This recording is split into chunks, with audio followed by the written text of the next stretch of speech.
I had spent 15 years as a nurse, and let me tell you, that kind of work is not something you just do. It's something you live. It gets inside you, becomes a part of who you are. Nursing was never just a job to me. It was the reason I got up every morning. You don't walk through those hospital doors every day unless something deep inside you insists that helping others is worth every sleepless night, every scar it leaves on your heart. People think they know what nurses do. They picture smiles, blood pressure cuffs, and tidy charts. But they never see the weight we carry.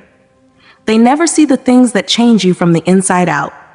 Because we are there at the raw edges of life.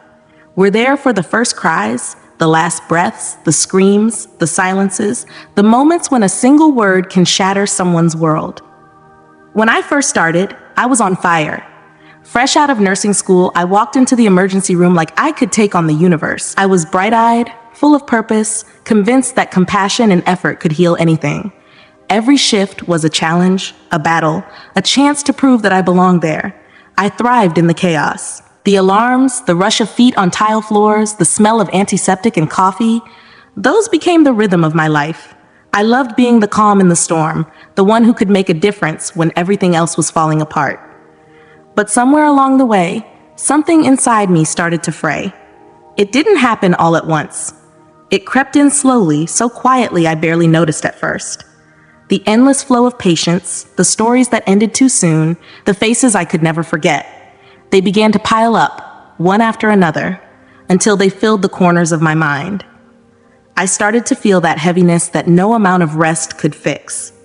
At the end of a 12-hour shift, I'd sit in my car in the dark hospital parking lot, engine off, hands on the steering wheel, and just sit there for 10, sometimes 20 minutes before I could even think about going home. My body was drained, but my thoughts were louder than ever. I would think about the boy no older than 8 who came in after a car crash, his small hand limp in mine as I whispered to him that he wasn't alone. I would think about the elderly woman who looked at me with eyes full of fear and whispered, "Don't leave me," right before her chest rose for the last time. These moments never leave you. You carry them like stones in your pocket, heavy but hidden. You smile through them because you have to. You keep working because someone else needs you to. That's what being a nurse means. You keep moving even when your own heart feels cracked. Over the years, I noticed my patience thinning like an old bandage. My empathy, the thing I had always been proud of, started to feel strained, almost fragile. I began to move faster, not because I was efficient, but because slowing down meant feeling too much. I'd find myself avoiding long talks with families or skipping small comforts that I once believed made all the difference. I hated that version of me. The one who was running on autopilot, who smiled without warmth, who spoke softly while her mind screamed for rest. I knew I was burning out. I just didn't want to admit it. To admit it felt like failure, like weakness, and weakness had no place in the ER. If I couldn't be strong, then who would hold those trembling hands? Who would wipe those tears when no one else could? So I lied to myself. I told myself I was fine, that this was normal, that I was built for this. But deep down, I was breaking apart, one shift at a time. And the guilt was the worst part. How could I feel so tired when others were fighting to live? How could I complain when my patients were in real pain? I'd look in the mirror before heading out for another 12 hours and whisper, "You can't fall apart. Not now. Not ever." Then came that night. The night everything changed. The ER was chaos, pure and complete. We were short-staffed as usual, and it felt like the whole city had decided to get sick at once. The air was thick with tension and the smell of antiseptic. Monitors beeped, stretchers rolled, voices called out orders, and through it all, I moved like a machine, focused, fast, unfeeling. I barely looked up anymore. My hands knew what to do before my brain even caught up. One of my patients that night was a man in his 50s, clutching his chest, gasping between shallow breaths. His wife stood beside him, her eyes wide and pleading. She looked at me as if I held the universe in my hands. I told her we were doing everything we could, and I meant it, but inside I felt empty. I wanted to sit beside her, to tell her that I understood her fear, that I was right there with her, but I couldn't. There were too many others waiting, too many calls for help echoing through the halls. I remember thinking, just for a second, that I needed to breathe. Just one deep breath. I stepped into the supply room to grab more IV tubing. The lights buzzed faintly overhead, and the hum of the machines outside seemed to fade. That was when I felt it. A strange tightness in my chest, sharp and sudden, like a fist closing around my heart. I froze. My first thought was exhaustion. I'd been running on caffeine and adrenaline for days, barely sleeping, barely eating. I told myself it would pass, but it didn't. The pain deepened, spreading out from the center of my chest, crawling up to my jaw, down my left arm. I tried to straighten up, but the room tilted. My vision swam. The world began to narrow into a tunnel of spinning white light. My breath came in shallow gasps. I leaned against the counter, the metal cool beneath my fingers, trying to steady myself, trying to call out for help, but no sound came. My throat locked. The noise of the ER, once so overwhelming, faded into a strange silence, like someone had turned the volume all the way down. I remember thinking, this can't be happening. Not here. Not now. Not to me. I'd seen enough heart attacks to know exactly what was going on, and yet a part of me refused to believe it. Nurses fix people. We don't become the ones who need saving. My knees buckled. The world tilted again. The fluorescent lights above me blurred, stretching and spinning like stars pulling apart in slow motion. I felt my body give way, my hands slipping off the counter. There was a sound, maybe someone shouting my name, or maybe it was only in my mind. Then, like a curtain being drawn across the stage of my life, everything went black. But before that final moment, right before the darkness closed in completely, something deep inside me shifted. A strange, quiet calm washed over the panic. My last conscious thought was not fear, but something softer, something like surrender. The noise of the ER vanished, the alarms, the voices, even the pain seemed to dissolve, and I felt myself falling, downward or upward, I couldn't tell. And in that strange, weightless silence, something began to change. When I first woke up, I didn't know where I was. I wasn't in the ER anymore. I wasn't in a place I could recognize, not anywhere familiar. But in that moment, I wasn't afraid. I wasn't panicking. Instead, I felt this incredible sensation of lightness, of weightlessness. There was a freedom to it, like I was no longer bound by anything physical. And then it hit me. Something extraordinary was happening. Something I had no words for yet. The first thing that struck me was the quiet. It wasn't just the usual silence you get when everything around you stops. No, this was something much deeper. A quiet that seemed to absorb everything, as though the world itself had been muffled. The noise, the chaos, all of it, faded into the background. It felt like I had stepped out of time itself.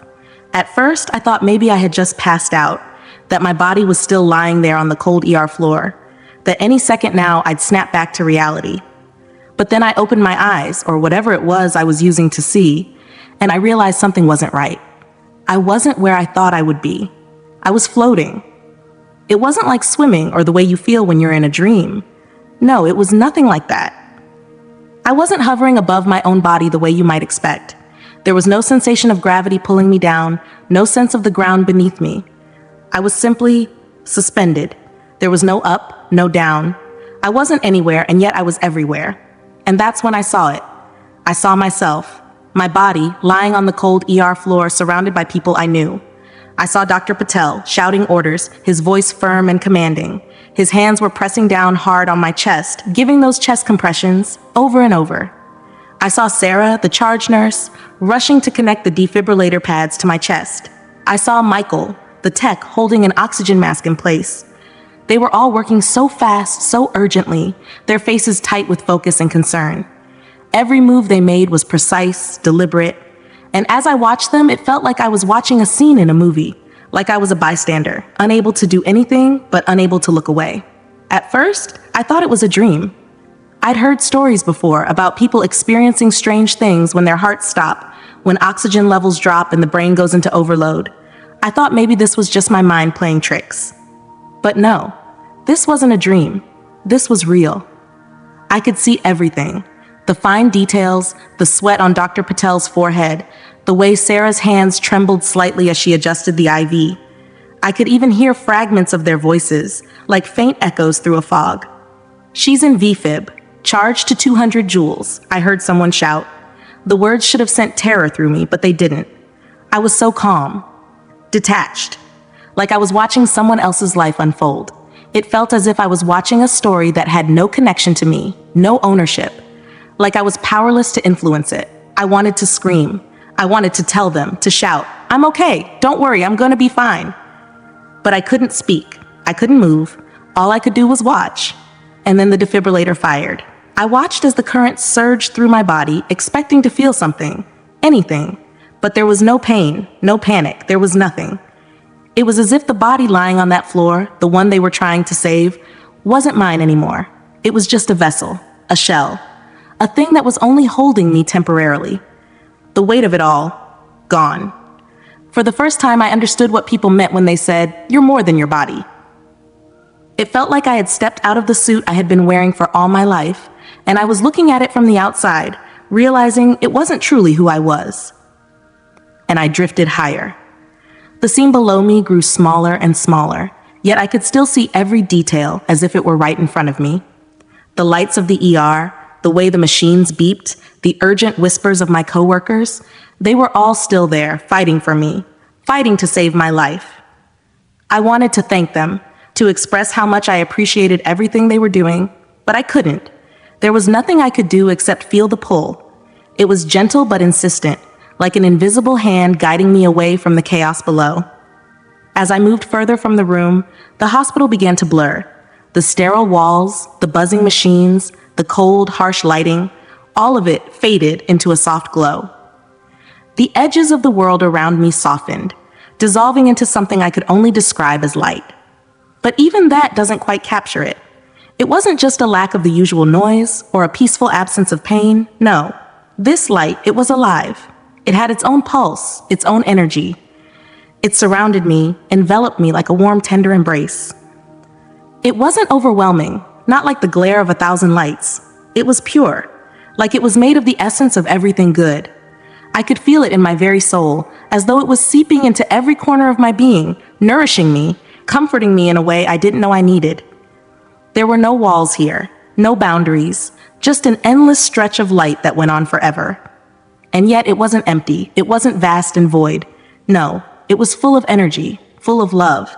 I could feel it everywhere in every part of me, as if it were woven into the very fabric of my existence. And though I couldn't see anyone, I wasn't alone. There was something here with me, something so immense, so vast, that it made the very idea of loneliness feel impossible. It was a presence, but not in a way I could describe with words.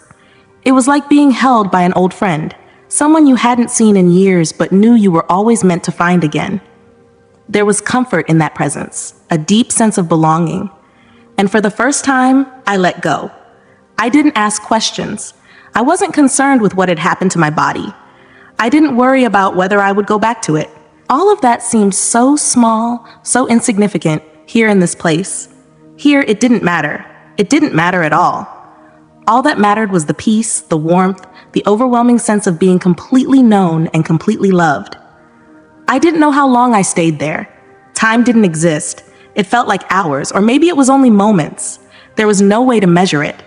But as I stood, or rather as I floated in that infinite space, something began to shift within me. I wasn't sure at first what was happening, but there was this growing awareness, a sense that things were starting to unfold.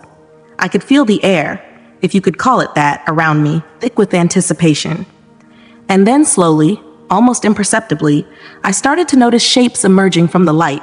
At first, they were nothing more than wisps like smoke or fog, barely there at all. But as time passed, they started to take form, becoming clearer, sharper, like shadows that had been hiding just beyond my sight, waiting for the right moment to be seen. I didn't know who or what they were, but I could feel their importance. There was something undeniable about them, something that made me believe they were a part of this place, this moment. I couldn't yet see them fully, but somehow I knew they were connected to me in ways I couldn't understand. And then, just when I thought I might start making sense of this strange realm, I felt it, that pull again. It wasn't the same as before. This time, there was no fear in me. Instead, there was a deep sense of inevitability, like I was being drawn into something that was about to change everything, forever. A change I didn't even fully comprehend, but I somehow knew it was coming. As the shapes in the light grew more defined, the feeling of not being alone became more real, more tangible. A presence, someone had arrived, though it didn't arrive the way a person would walk into a room. It wasn't a sudden shift or dramatic entrance, but rather a gradual realization. It was as if this presence had always been here, and I was only now becoming aware of it. There was no fear, no overwhelming force. Instead, it felt like an old friend, someone I recognized without needing to see them clearly. It was strange. I didn't even need to make out any physical features. The light surrounding us was so bright, it made everything blur together, but I didn't need to see to know who it was. I just knew. It was a deep, unshakable certainty. The presence, whatever it was, radiated warmth. Not heat, but a kind of warmth that filled every inch of me, as if I were being embraced by understanding itself. It wasn't just a feeling, it was a language. I didn't hear it with my ears. I felt it, in the core of my being. "Don't be afraid," the figure said, but the voice wasn't like any sound I'd ever heard before. It wasn't just words, it wasn't just sound. It filled the very space we were in, like a deep, resonating hum that spread through me and beyond me. It was soft, but it carried weight, the kind of weight that didn't press down, but somehow anchored me.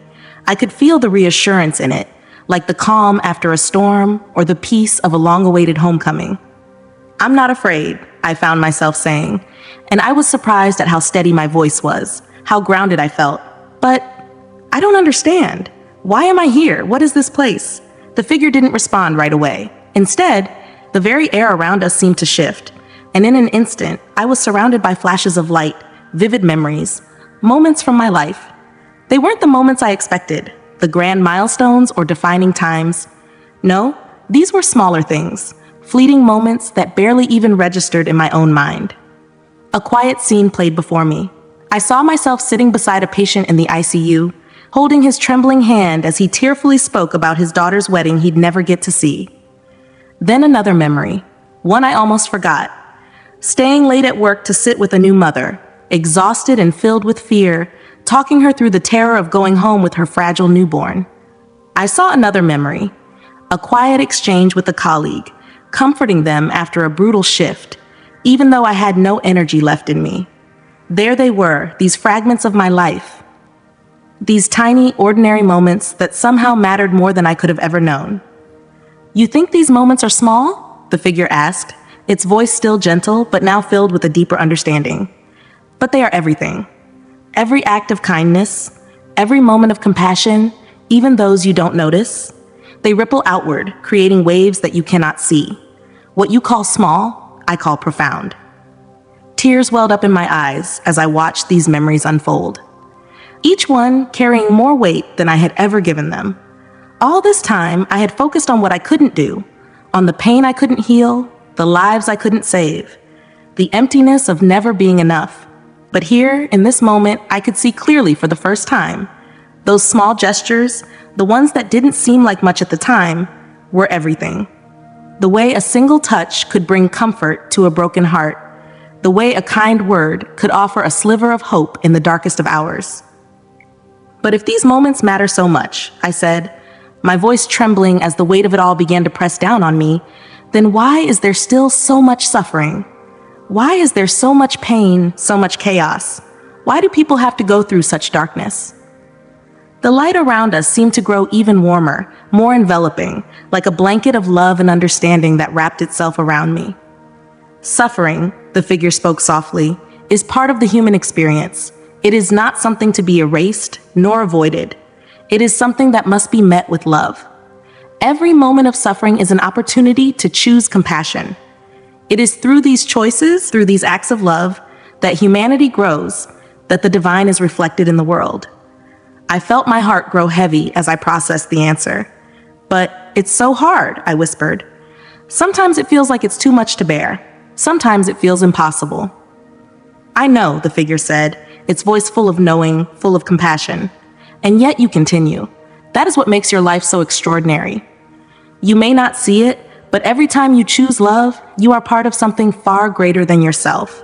You are a thread in a vast, intricate tapestry, one that stretches beyond your understanding. Every act of love, no matter how small, weaves another thread, and in doing so, you make the whole stronger, brighter.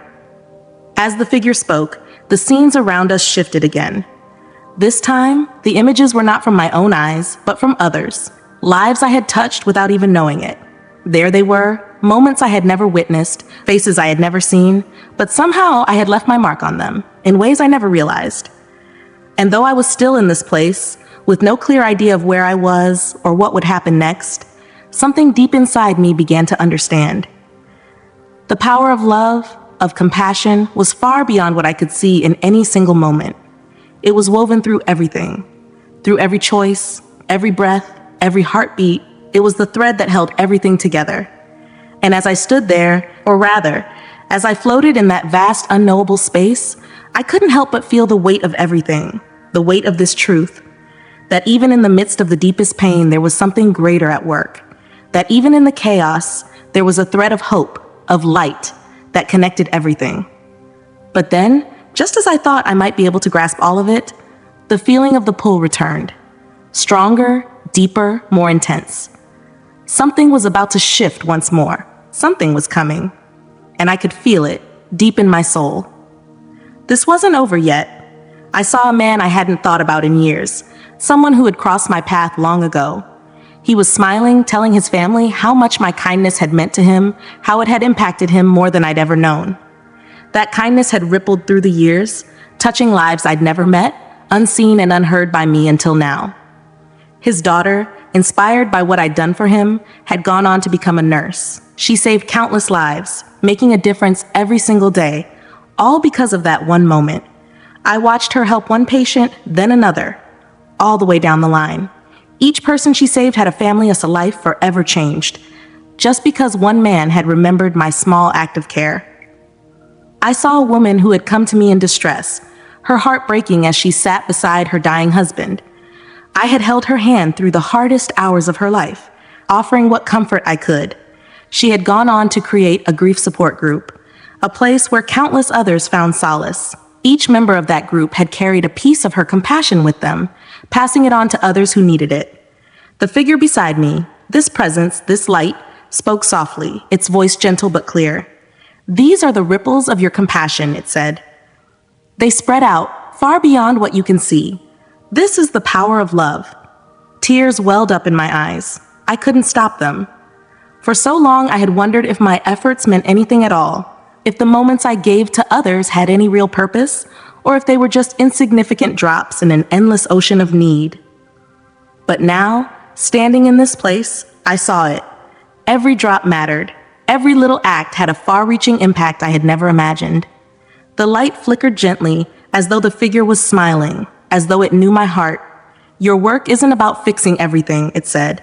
"It's about being there. It's about bringing light, no matter how small, into the darkest corners. That's the purpose of service. That's the purpose of love." The weight of those words settled deep inside me, almost too much to bear. I nodded, not knowing what else to say. The message was overwhelming, but also liberating in a way. I had spent so much of my life questioning whether I was doing enough, wondering if I could do more. But now, standing in this place, I could see the truth. It wasn't about being perfect. It wasn't about saving everyone. It was about being present, about showing up with love and compassion when it was needed. A question bubbled up from the depths of me. "What happens now?" I whispered, barely able to speak above a breath. The light softened, as if it were leaning in, close enough to hear my words, close enough to reassure me. "That," it said, "is for you to decide. But know this, you are never alone. Every act of love, every moment of compassion connects you to something far greater than yourself. You are part of the divine, and the divine is part of you." There was a pause, an emptiness that stretched between us. Then as the light began to shift, I felt a pull. Not like before, where I was simply an observer, but this time it felt as if something was drawing me forward, as though I was being invited to step deeper, to see beyond what I had already witnessed. And then the vision began to unfold. It wasn't like watching a movie or looking through old memories. These images were different, more vivid, more real, as if they were unfolding in real time, as though I were experiencing them all over again. I saw a woman, a patient from years ago, someone I had helped when she was on the brink of death. She had been rushed into the ER, her heart failing. She was terrified.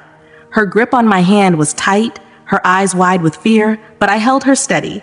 I stayed with her, talking her through it, promising her that we would do everything we could to help. Even though my shift had ended, I stayed. I watched over her until she was stable, until I knew she was out of immediate danger. At the time, it seemed like nothing more than a small kindness. I had been trained to do it. It was my job. I was just doing my best in a stressful moment.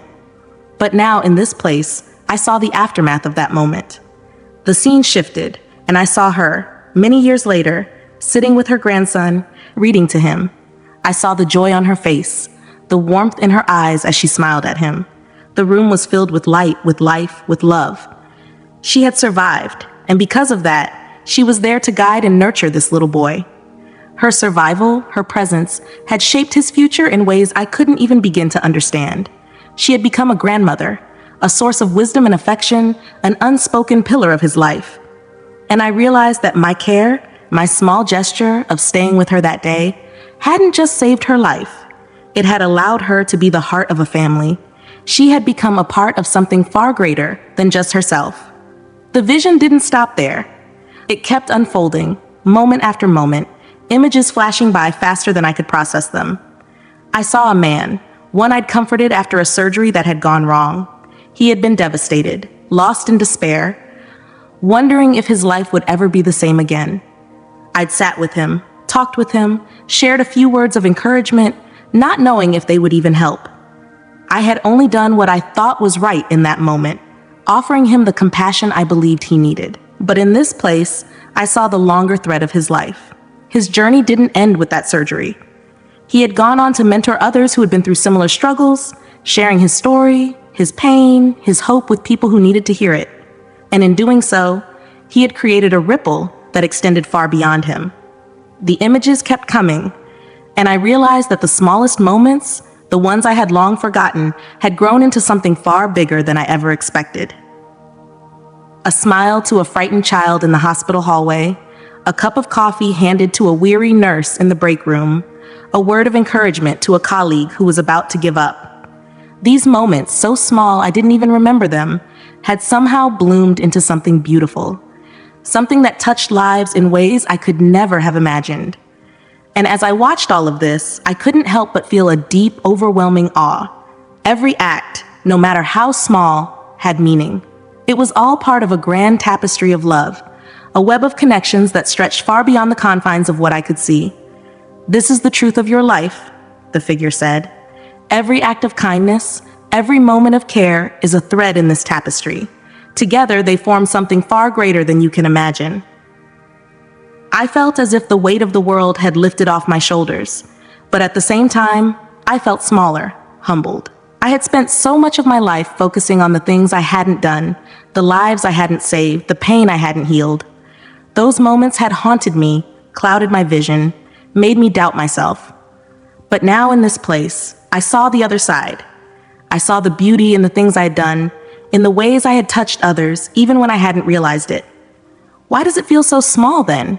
I asked, my voice shaking. "Why does it feel like it's never enough?"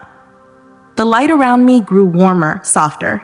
It wrapped around me like a comforting embrace. "Because you see only a fraction of the picture," the voice said. "You measure your actions by their immediate results, but their true impact goes far beyond what you can see. Every act of love, no matter how small, carries immense value. It changes the world, one ripple at a time."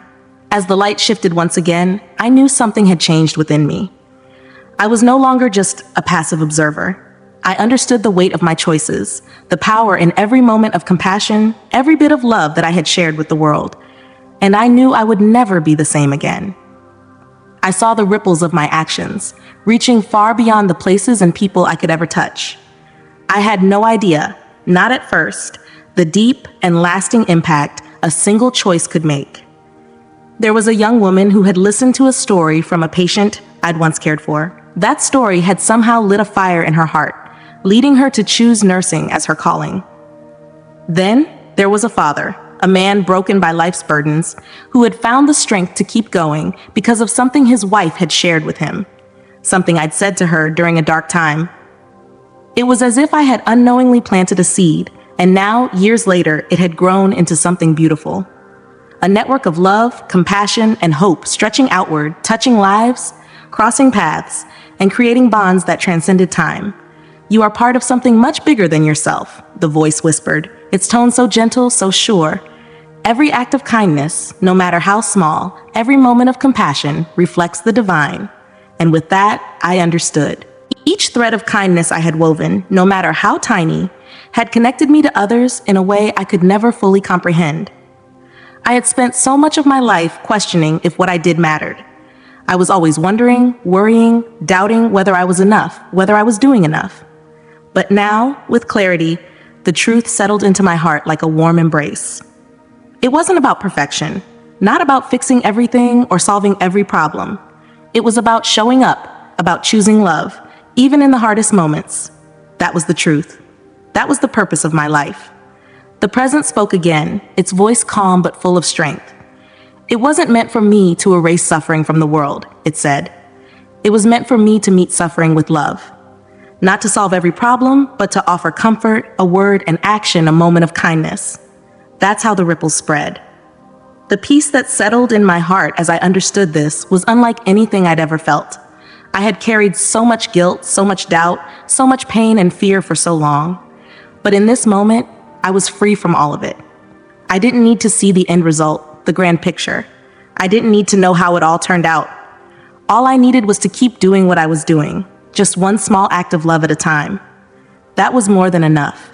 The light around me grew brighter, warmer, and once again, I felt the pull, the draw forward. There was more to see, more to understand, but for the first time, I wasn't afraid. I was ready.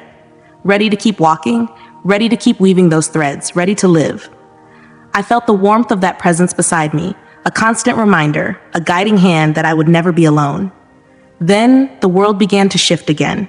The soft beeping of machines, the low hum of voices, the steady rhythm of the hospital, the weight of my body felt foreign, heavy, as if it were something I wasn't quite used to.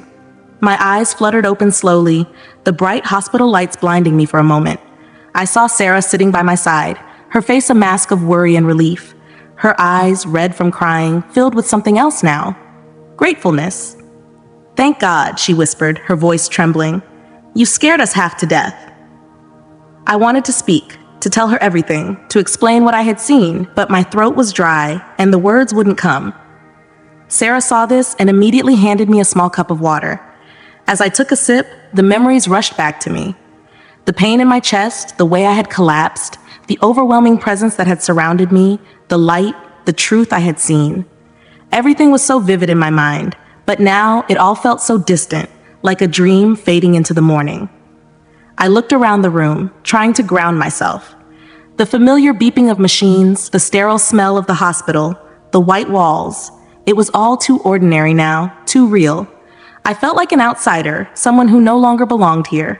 My body was tethered to this world, but my mind, my heart, my soul, they still lingered in the other realm. "Sarah, what happened?" I croaked, my voice barely audible. "You're lucky," she replied softly, patting my hand gently. "Dr. Patel was quick. He had to shock you twice, but you're stable now." I nodded weakly, her words barely sinking in. My mind was still swimming, trying to process what had just happened. How could I explain this? How could I share something so deep, so impossible to grasp? The enormity of what I had experienced seemed too much to put into words. I had seen things that couldn't be explained, learned truths that no one else seemed to know. How could I even begin? Would anyone believe me? The days that followed felt like a blur. The doctors insisted on keeping me for observation, even though they assured me I was stable. My coworkers came and went, offering flowers, cards, and kind words. But none of it reached me. I couldn't shake the feeling that I wasn't really here, that this world wasn't my world anymore. I felt like I was walking in two realities at once. The one I had returned to, with its chaos, pain, and routine, and the one I had seen, where everything was bathed in light and love, where nothing was as it seemed. When I was finally discharged, I returned to my apartment, a place that suddenly felt too small, too quiet, too empty. I sat on the couch, staring out the window for hours, replaying everything in my mind. The images, the warmth, the love. It had been so real, so tangible, and now, back in this world, it felt like a distant memory slipping through my fingers. I tried to return to my normal life. I went back to work after a few weeks, but nothing felt the same. I was still me, but I wasn't. It was as if I had changed, and the world around me had stayed the same, and I couldn't quite reconcile the two. I walked through my days, trying to blend in, trying to act like everything was normal, but inside, I knew it wasn't. It was like trying to live in a world where the colors had been washed out, where the depth and meaning had faded, and I was left with the faintest echo of something once beautiful. I couldn't tell anyone what had happened. I couldn't explain. It was too much, too sacred, too profound. There were no words that could capture the vision I had seen, no way to make them understand. And so I stayed silent. I smiled when I needed to, I worked when I had to, but inside, I was still in that place, still walking through that light, still carrying the message that had been shown to me. Every act of love mattered. Every choice mattered. It was all part of something so much greater than I could ever grasp. But I knew one thing for sure. I wasn't the same anymore. I couldn't go back.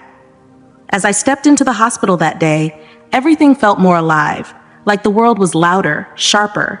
Every sound, every movement was clear. I could hear the distant beeping of monitors, the shuffling of nurses' feet, the low hum of voices in the hallways. And then there were the faces, the patients lying in their beds, their bodies barely moving, yet carrying so much within them. The doctors and nurses rushing around, their eyes set on tasks, their minds focused on the next emergency. It was the same frantic pace I had known for so long, but now it felt different. There was something deeper, something heavier that seemed to hang in the air. I could feel it in my bones. As I moved through the hallways, I tried to focus on my work. There were charts to check, patients to attend to, but it all felt distant, like I was floating above it all. My thoughts kept drifting back to what I had seen, what I had felt, and it was as if the world around me had shifted. The chaos, the endless rush seemed almost too much to bear at times. Yet it also felt like everything was connected in some way, woven together by threads I couldn't see but knew were there. When I looked at the patients, I couldn't help but wonder about their lives. What had brought them here? What stories did they carry with them? Stories of love, of struggle, of loss, of hope. And what would happen to their families, their loved ones, if they didn't make it through the night? I thought about the ripples they left behind, ripples that spread far beyond the walls of the hospital. I thought about how fragile life was, how easily it could slip away, like sand through your fingers. It was overwhelming.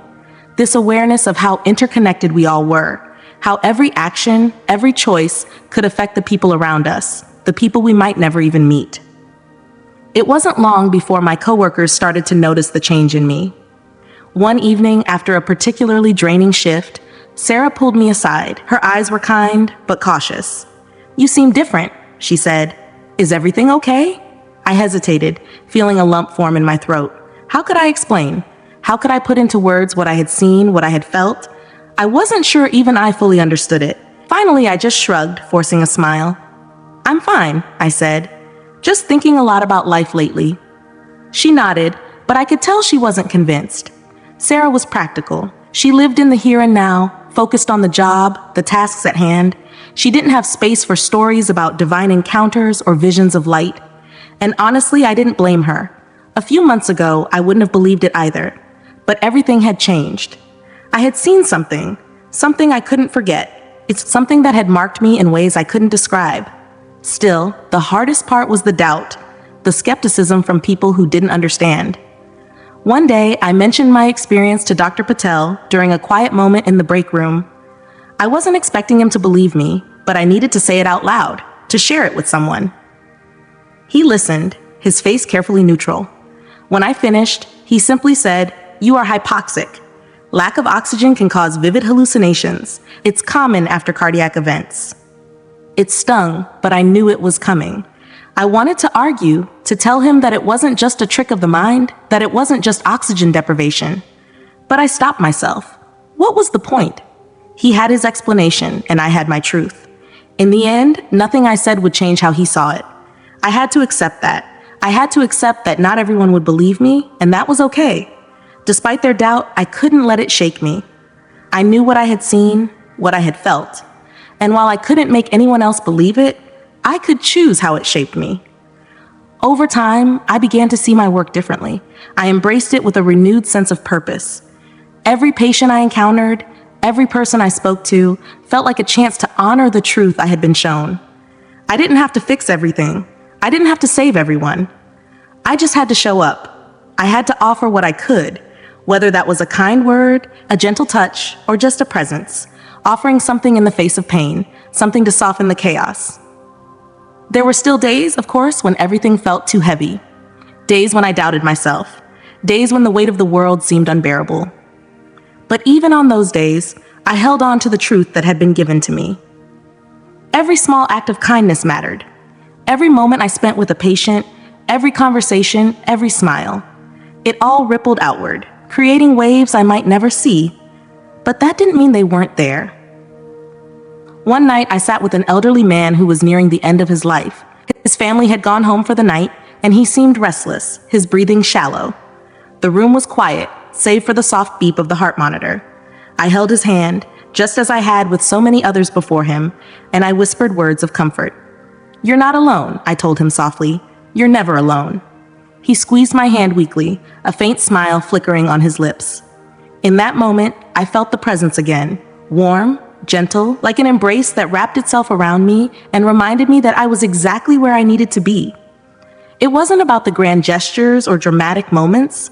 It was about being there, being present, about meeting someone where they were, offering love and compassion in whatever way I could. That was enough. That was everything. As I walked out of the hospital that night, the air was crisp against my skin. The stars shone brightly in the sky, like diamonds scattered across a dark velvet cloth. I paused for a moment, looking up, feeling a quiet gratitude settle over me. I didn't have all the answers. I probably never would. But I didn't need them. I had found my purpose. I had my faith, and that was enough. Looking back on everything I'd been through, the long nights, the hard shifts, the moments of doubt, the overwhelming burnout, I realize now that it wasn't just about me. Every step of my journey, every challenge, every struggle led me to something greater. It led me to a deeper understanding of what it means to truly care for others. And that experience, as life-changing and overwhelming as it was, wasn't just for me. It wasn't meant to stay with me. It was meant to be shared, to show others, especially those who care for others, how important they are.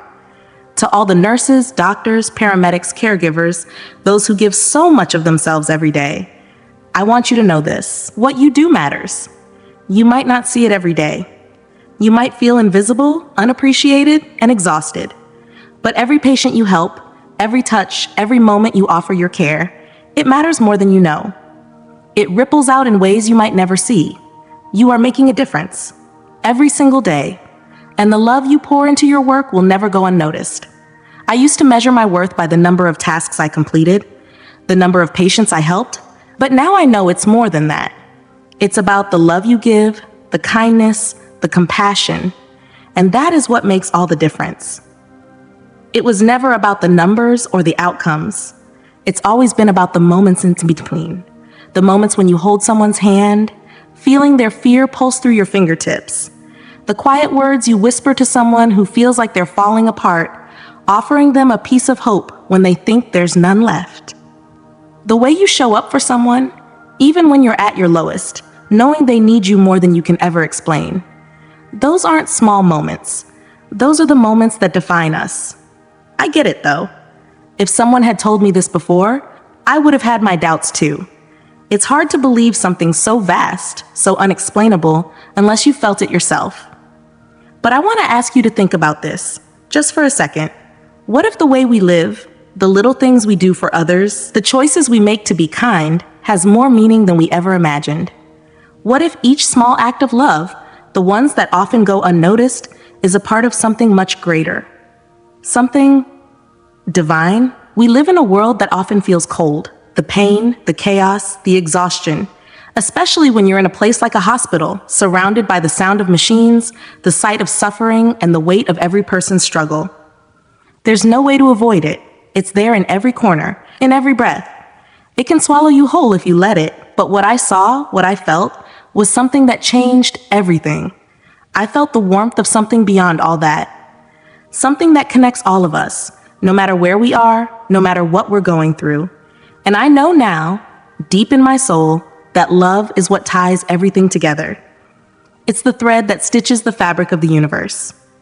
If there's one lesson that stands out from everything I went through, it's this. Even the smallest act of kindness can send ripples of hope and healing far beyond what we can see. You might never know who you've touched or how far your kindness travels, but that doesn't mean it doesn't matter. Trust me, it matters. More than you'll ever know. I've seen what love can do, how it can change people, change moments, and change the course of a life. But I've also seen what happens when we let fear and indifference rule, when we allow judgment and bitterness to take over. The difference is everything. It's night and day. Every day we get to choose. We get to decide in each moment whether to bring a little more light into this world or not. It doesn't have to be grand. It doesn't have to be some heroic gesture. Sometimes it's as simple as a smile, a word of encouragement, or just being there when someone needs a hand to hold. It's these small, quiet things that change lives, that shift everything. It's these small moments of connection that become the big, unforgettable ones. For me, sharing this isn't about convincing anyone of anything. It's not about proving that what I went through was real or making anyone believe that this is the ultimate truth. No, it's about reminding both you and me that love is the greatest force we have. It transcends everything: pain, fear, even death.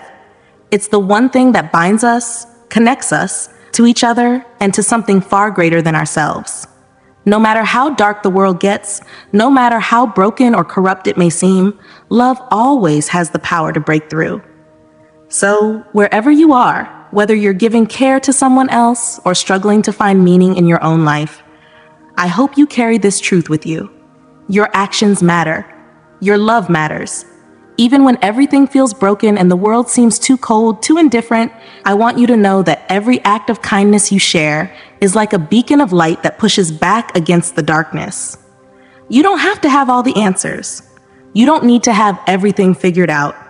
You don't have to be perfect. What matters is that you show up, that you try, that you choose love in the moments that count. That's what I've learned. That's the truth I carry with me every single day. The world might not always see the ripples you create, but I promise you, they're there, and they're beautiful. To anyone out there still skeptical, I get it. I was once where you are. But the truth is, you don't need to understand it all to feel its power. All you need to do is choose love, even in the chaos, and trust that it's making a difference, even if you can't always see it. Because in the end, that's what matters most.